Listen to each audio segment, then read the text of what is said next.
हम सबको पता है गवर्नमेंट स्कूल का कंडीशन दिन पर दिन कितना गिरता जा रहा है और कोई भी पेरेंट अपने बच्चे को गवर्नमेंट स्कूल में नहीं भेजना चाहता है। प्राइवेट स्कूल की तो लगता है बाढ़ सी आ गई है और वो लोग मनमानी फ़ीस वसूल कर रहे हैं।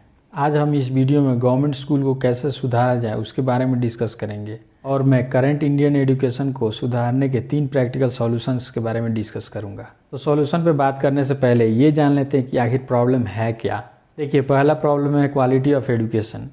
जब गवर्नमेंट स्कूल में क्वालिटी ही नहीं है तो पेरेंट क्यों भेजेंगे अपने बच्चे को गवर्नमेंट स्कूल में। दूसरा प्रॉब्लम है पुअर फैसिलिटी, जैसे less number of classroom, washroom का ना होना, फूडिंग, क्लोथिंग, लैब रूम का ना होना एक्सेट्रा। तीसरा प्रॉब्लम है टीचर की संख्या।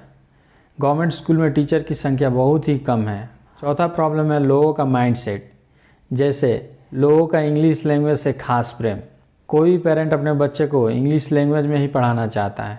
दूसरा माइंडसेट प्रॉब्लम है माहौल, rich and poor people mindset. जैसे कुछ धनी लोग ये सोचते हैं कि उनका बच्चा गरीब बच्चों के साथ कैसे पढ़ेगा, अगर वो गरीब बच्चों के साथ पढ़ेगा तो कहीं वो बिगड़ न जाए। अब आते हैं सॉल्यूशन और इम्प्लीमेंटेशन पे।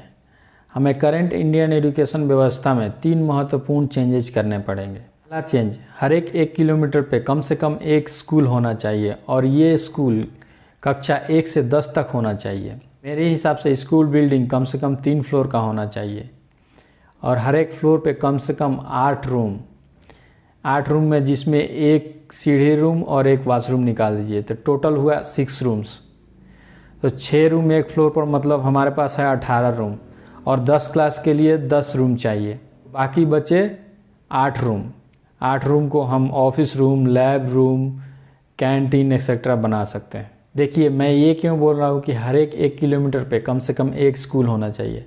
आइए इसे कुछ डेटा और एग्जाम्पल के साथ समझते हैं। एग्जाम्पल डेटा कंपेयर करने के लिए बिहार के स्कूल के एग्जाम्पल्स लूँगा। मैं बिहार का एग्जाम्पल इसलिए लूँगा क्योंकि बिहार का लिटरेसी रेट और इंडिया का लिटरेसी रेट लगभग बराबर है, तो एक फेयर कंपैरिजन हो जाएगा। बिहार में टोटल नंबर ऑफ स्कूल है फ्रॉम क्लास 1 से 10 72,663 और टोटल नंबर ऑफ टीचर्स जो इन स्कूल्स में पढ़ाते हैं वो हैं 2,46,973।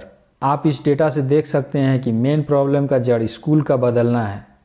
जैसे जैसे बच्चों का उम्र बढ़ता जाता है उसे ऊपर के स्कूल में नए सिरे से एडमिशन लेना पड़ता है और ज़्यादातर एजुकेशन ड्रॉप इसी के कारण होता है। Total area of Bihar in square feet 94,163।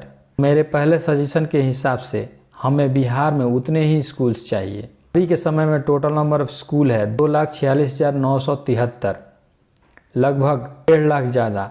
मतलब हमें कम स्कूल चाहिए लेकिन एक्चुअल में है ज़्यादा।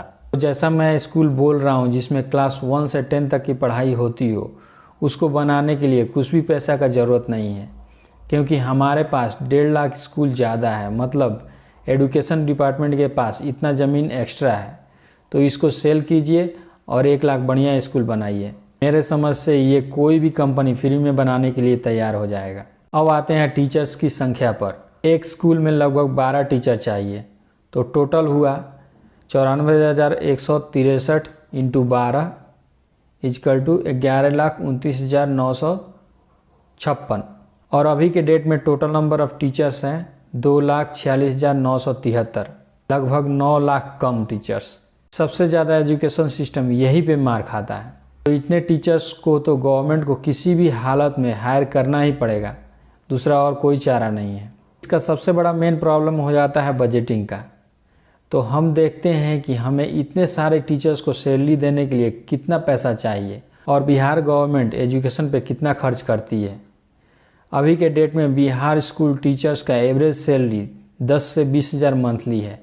अगर हम एवरेज 20,000 मंथली लेके चलें तो हमें कुल 11,29,956 इंटू 20,000 इंटू 12 इजकल टू लगभग 27,000 करोड़ टीचर्स लोगों की सैलरी में निकल जाएगा। अगर हम सेंट्रल गवर्नमेंट का RTE एक्सपेंस रेशियो देखें जो कि 68:32 है, मतलब 32% सैलरी ही स्टेट गवर्नमेंट को देना होता है। इसलिए 8,000 करोड़ ही बिहार गवर्नमेंट का खर्च लगेगा, बाकी सेंट्रल गवर्नमेंट का।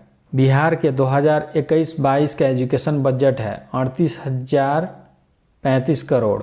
तो 8,000 करोड़ निकाल देने पर बचता है लगभग 30,000 करोड़। मतलब टीचर्स की सैलरी देने के बाद भी बिहार गवर्नमेंट के पास लगभग 30,000 करोड़ एक्स्ट्रा है जो उसे एजुकेशन पे खर्च करने हैं। तो सवाल ये उठता है कि इतना सारा पैसा किधर खर्च होता है। अब आते हैं दूसरे सॉल्यूशन पे। जो भी एजुकेशन बजट है उसमें आरटीई का एजुकेशन बजट सेपरेट होना चाहिए। मेरा मतलब है कि जो भी एजुकेशन बजट है उसका 2 सब डिवीज़न होना चाहिए, एक आरटीई के लिए और एक अदर देन आरटीई के लिए। मुझे बजटिंग डिस्ट्रीब्यूशन के बारे में उतना पता नहीं है, लेकिन मुझे ऐसा लगता है कि आरटीई के लिए कोई सेपरेट बजट नहीं है, क्योंकि एजुकेशन बजट में बहुत सारे खर्चे मिक्सअप हो जाते हैं, जैसे ग्रेजुएशन और उसके ऊपर के यूनिवर्सिटी का खर्च, माइनॉरिटी स्कूल का खर्च, रिजर्व कैटेगरी स्कूल का खर्च जैसे गर्ल्स स्कूल, दिव्यांग स्कूल एक्सेट्रा, स्कॉलरशिप स्कीम का खर्च, मिड डे मील का खर्च इत्यादि। मैं ये नहीं बोल रहा हूँ कि इनका कोई बजट नहीं होना चाहिए, मैं सिर्फ ये बोल रहा हूँ कि आरटीई के लिए सेपरेट बजट होना चाहिए, क्योंकि एक बार आरटीई बजट सेपरेट हो गया तो हमारा मेन स्ट्रीम स्कूल अच्छे से मैनेज हो पाएगा। अब आते हैं तीसरे सॉल्यूशन पे, क्लास ऑफ 10+2।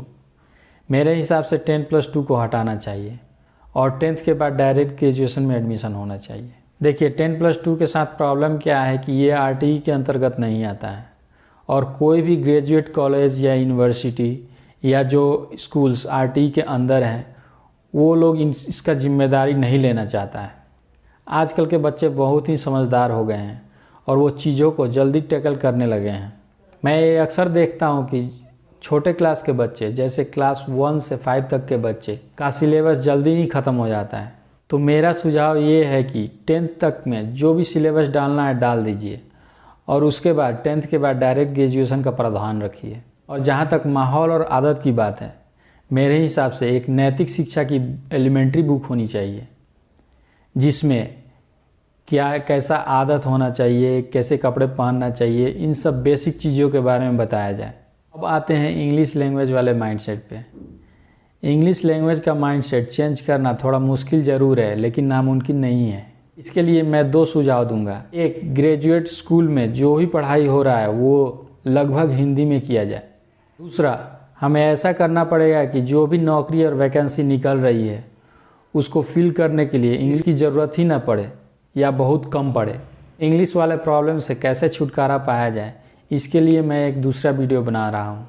Stay tuned. उम्मीद है कि करंट इंडियन एजुकेशन पे मेरा यह सुझाव आपको बहुत पसंद आया होगा। तो कमेंट बॉक्स में आप अपने कमेंट ज़रूर पोस्ट कीजिए और हाँ, इस वीडियो को जितना ज़्यादा से ज़्यादा हो सके उतना शेयर कीजिए ताकि ये वीडियो गवर्नमेंट तक पहुंच सके और हमारे एजुकेशन सिस्टम का कुछ तो भला हो सके।